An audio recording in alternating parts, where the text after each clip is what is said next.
Hello, hope you're all well. Today I'm here in campus after a good long journey. I have arrived.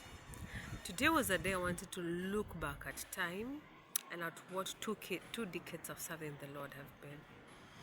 I know many people do not, you know, review because it looks like it's just another work. But if you want to be an effective leader, effective worker of the gospel, you have to review. And so today, I thought to retrace back time and how I started ministry. And part of it was to come using a public means. Not because it is bad, but I will explain and you'll understand. I now live at the coast. I've done ministry in three towns. The first one was Eldoret, 5 years. Nairobi, 7 years. And presently, I think I'm in my fifth or sixth year in Kilifi or in Mombasa. I do both. Many of those years I was under an institution, but the last 2 years I am freelancing. And so freelancing has meant I remove all things that I love for the gospel. I remember the verse that Paul said, I count all these other things loss that I may preach the gospel. Because loss means I have lost. I have lost many things to preach the gospel. I have had to put down my education, my glory, my desires, and everything. I live a very simple life, and I can tell you, I live a very simple life. Simple even to the hairstyle that I make and many things. But there are places that I comfortably look for comfort, and one of the things that I used to pray for most is a car. I remember the first time when I wanted a car, I approached someone and I asked them, hey, can you support me to help a car? Long story short, because now the Lord has helped me, I'm not talking about the past March, the goalpost shifted probably 3 times that I realized it was not forthcoming. My husband and I decided to save, and for 3 years we had some savings. We got to 500,000, and the car was about 650,000.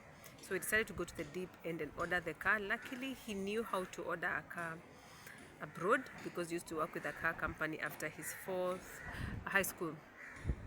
form class work. So he imported for us the car. By the time it was coming, I think we had a small deficit. We were able to borrow somebody, pay, and pay back. Many times after that, I remember even those serving under an institution where there were funds to do several things. I would learn through third parties that there were finances. I will tell somebody, hey, I'm supposed to do this. They tell me, see, you call someone and ask them for money.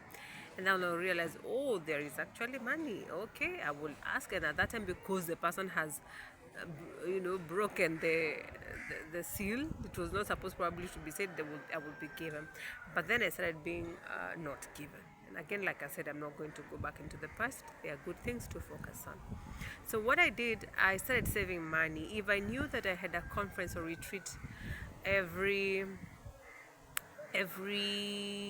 other year, and I knew I needed about 20,000, I am very good at finances. That is one place God has helped me. I am smart with money.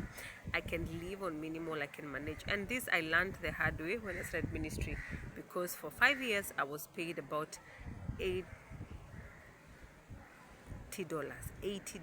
Please note, I was paid for 5 years $80, which was about 8,000 shillings.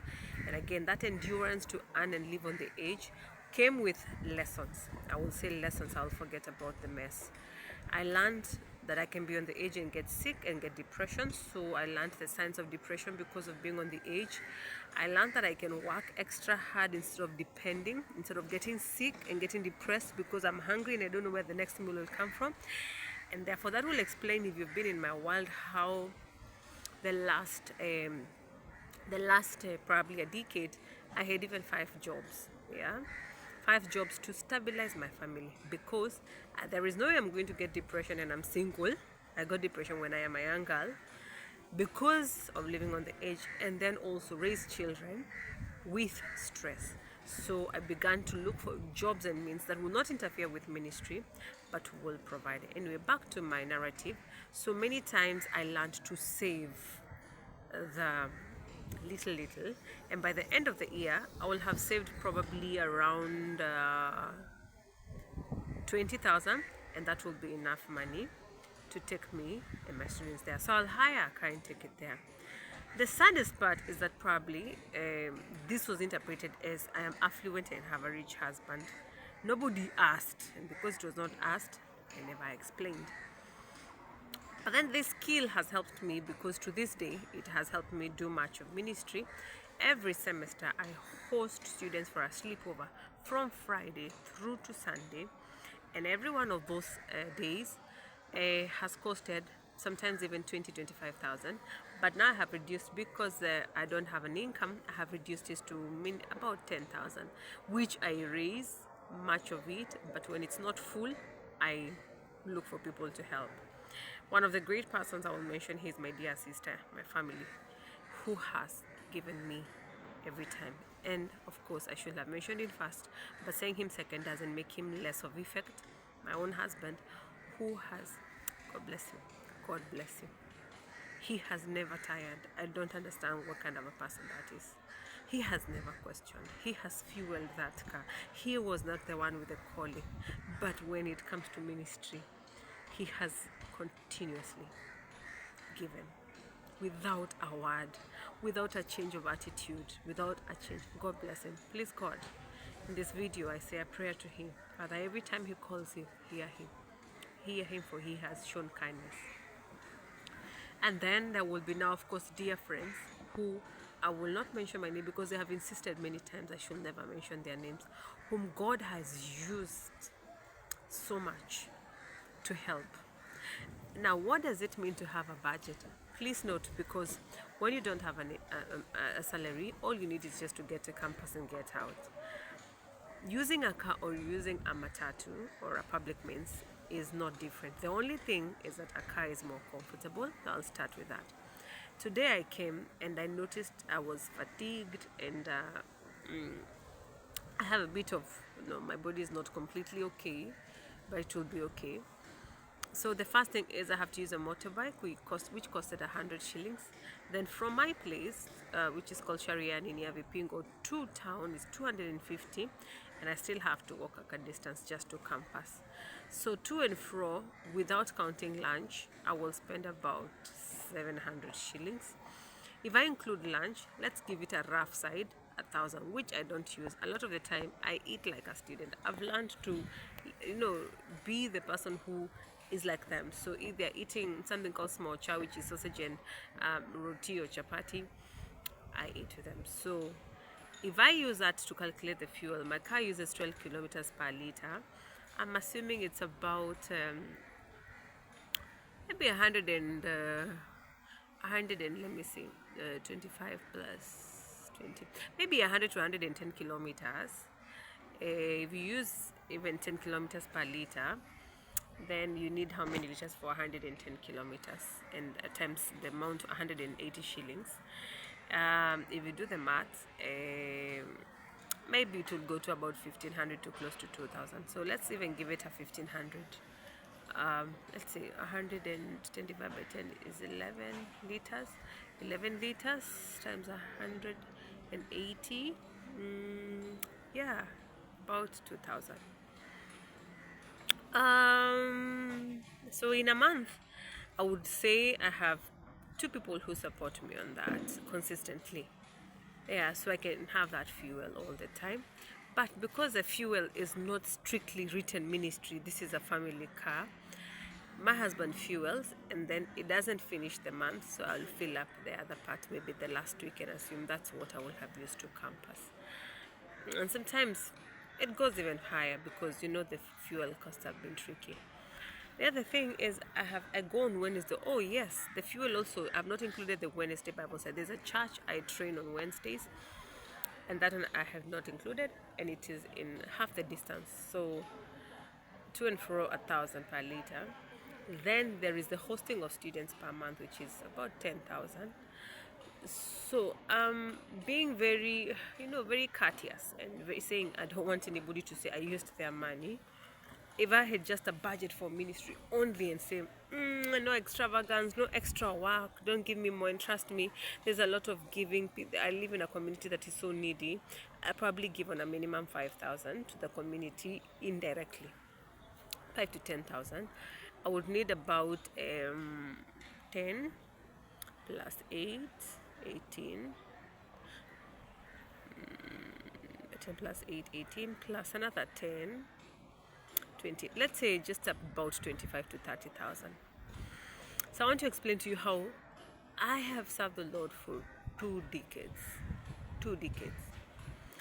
And the saddest part is I'm not able to raise the whole 30,000 a month. And please note, this is not even, my kids are not going to eat pizza.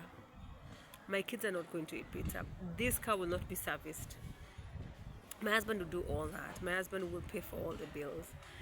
I will just go to campus and go back home and farm in the land and raise the food. And we don't mind. Honestly, we don't want to people to bear the burden of feeding or giving us anything. While the truth of the matter is that the gospel demands that those who labor in the vineyard eat in the vineyard.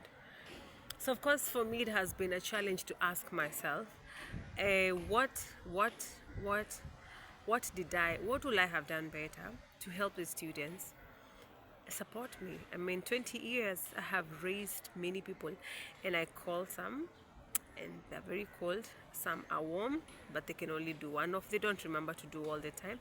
And then many, or not many, maybe let me say 3 people consistently support me monthly, which is about 10,000 shillings, which now you can see it's tightly fixed. I mean, a lot of the time I don't even eat. I choose to fast one of the days and just pray, which is nothing bad. Isn't it a good thing? Christian discipline. And so I have done that, trusting the Lord and asking the Lord to give me a job, which He hasn't opened a door. In fact, the situation has gotten probably worse.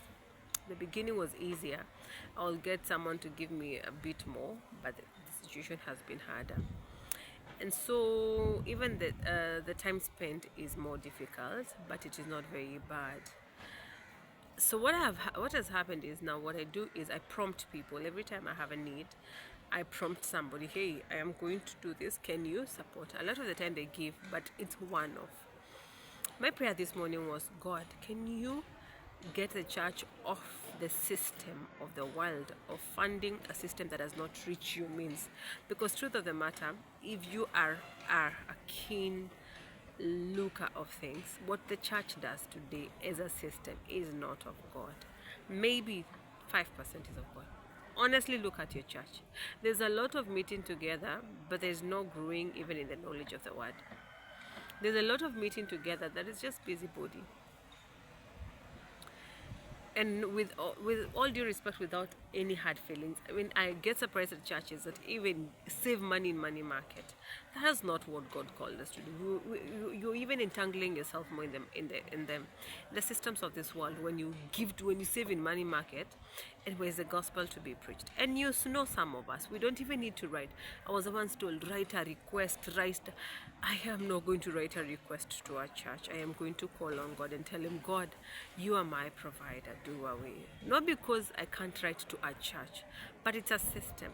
That time will time. It's very emotionally draining to do the work and to do the paperwork. That is why even in companies, a director hires an accountant and all these other people, because it's very draining to do all the paperwork and do the work.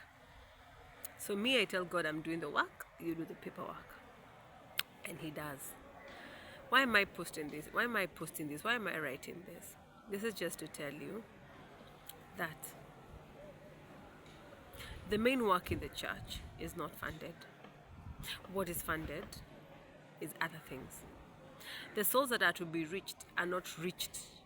We are recycling souls that are already saved. We are busy in church teaching and recycling and pushing them to tap into graces, God knows what that is, and to give, and God knows to where.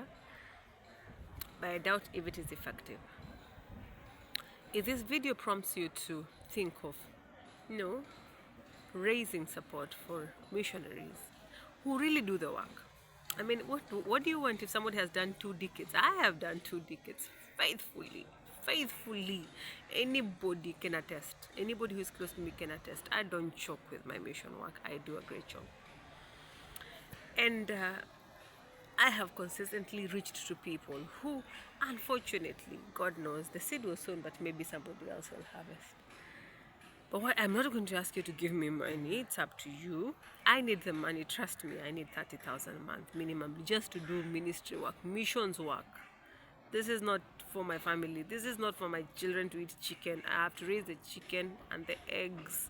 I have to raise my own plant, um, cassavas and bananas, and I have to do all. I have planted all, just so that I'm not a beggar. Just like Paul said, he will have used his position to ask for money, but I don't want to malign the gospel. I don't want the gospel to be shamed among the heathens because of my laziness, quote unquote, or my manipulation. I don't want to. So,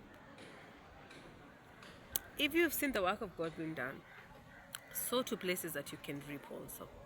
If you have been mentored, go back to those mentors and ask them how they're doing financially. People pay like for sacrifices here. I personally have paid a lot of sacrifice just for the gospel to be seen. And so, dear brother and sister, because we are now in the future, not in the past, please sit down and budget. Set aside 500 shillings, set aside 1,000. Send to that person who is doing the mission work. Trust me, those who are faithful, we use it for missions. We are always going back to our pockets, always digging. Our financial income as a family is given to church, given to people, and given to missions. I don't know if there is anybody in this world, especially me, who feels overwhelmed by the church work sometimes, because I feel like all eyes are on me like this, including the missionaries. Like even in the place I used to work, people are saying, they are told, go, doctors will help you. I'm like, that is unfortunate, because yes, I have a gift of giving, but how much can I give? I wish I had this big company that will have resources and I can spread them to people. But if we are many and we join hands, we can all do and lighten the burden. So I don't know for you, but my family's income is overwhelmed because we have to give to church, give to the community, give to, and sadly even the church, they always look at us. They just see the car. It's, you must have money sometimes. I mean, and unfortunately that has been a misguided opinion for me. The car does not equal money. Me, I can be in my car and I don't have lunch. I just need to get to campus. I bought it when I had the money. These 5 jobs I had, I did and worked. Got a place, secured a place for my husband, and I secured a place for us to hide, a cave, so that we don't become needed to neither family, extended or nuclear, or to people. So even the families we have never, I mean, my mother's and his mother's family will never say we have asked them for any shilling. In fact, surprisingly, it's my family side that supports ministry for us. And so we'll not want to be needy to anybody. We'll not want to ask people for things or ask people for money. So I personally had to be given the grace to learn to handle budgets and incomes very strictly, very strictly. And the past I've asked God, I know I'm such a good handler of things. I have a grace and integrity not to take people's things. I don't want to be dirtified. Sitaki kuchafuliwa na dhambi ya kuchukua vitu za watu. Is there nobody who can give me a job? And he has been quiet. And honestly, I've been looking for a job because I felt like I can't do this missionary work. I can't. I am struggling. I want a comfortable life too, just like everybody else. So I know you are working, and you're lucky that your company gives you all things that you need. You're given transport, you're given money to do everything, and extra to go back home with and feed your children and save. For me, all I look for is just for the work. And don't tell me just the word God is faithful. God is faithful because He uses people. He won't come like an angel and fall from heaven. He will use people. So if you're comforted by this, please consider supporting missions and praying for missionaries. We go through a lot of battles. We are on the edge. We suffer depression. We get sick. Yes, I have suffered depression in the early years, but now I've matured. When I see it coming, I know where to pause and where to stop and how to take care of my health and my thought process. So God bless you, and thank you for listening to this broadcast. And grace and peace to you from God the Father and from our Lord Jesus Christ. And give and pray. Give to missions and pray for missionaries.